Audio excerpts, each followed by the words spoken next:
From one all-too-common predicament to another, one for which there's no prevention.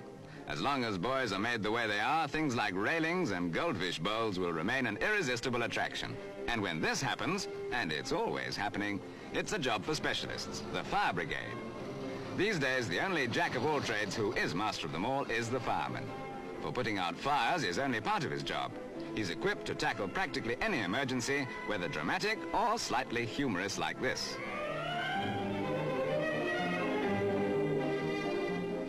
These men happen to be from Hertfordshire Brigade's Watford Station, although their methods are fairly representative of most fire brigade techniques.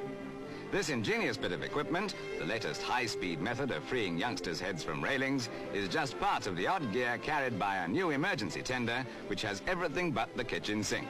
Although we've no doubt they'll add that to it one of these days.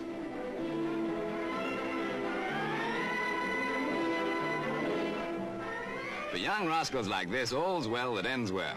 But in contrast, firemen are often called in to release someone trapped against a wall by a heavy lorry or a bus. In this case, London Transport cooperate with the brigade in an exercise to illustrate the best method of rescue. The utmost care is needed because, apart from the casualty, if the bus is lifted at a fractionally wrong angle, it could tip over.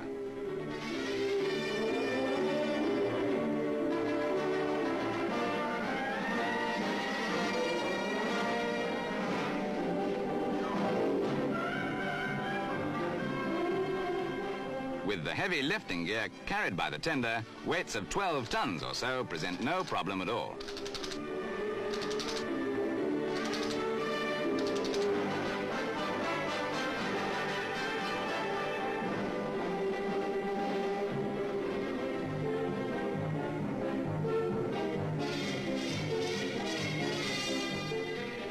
First aid has always been part of the fireman's stock in trade, but the new tender is practically a miniature casualty station with two types of stretcher, conventional and Neil Robertson.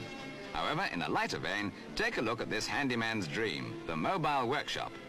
Now you know what to tell that persistent neighbor who's always wanting to borrow a spanner. Tell him to join the fire brigade.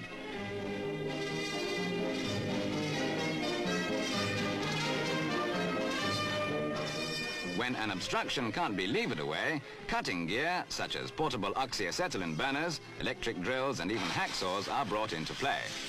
This set, which can cut through inch-thick steel in a few minutes, uses oxygen from containers strapped to the operator's back, while the electric drill is powered by the tender's own generator.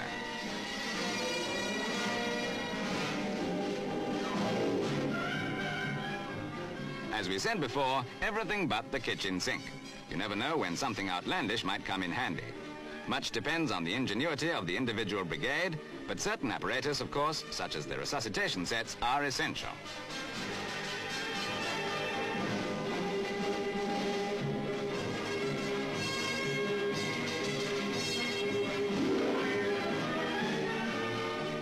Finally, another use for the tender's own generator, powerful floodlights, literally turning a new light on an already heartwarmingly bright service.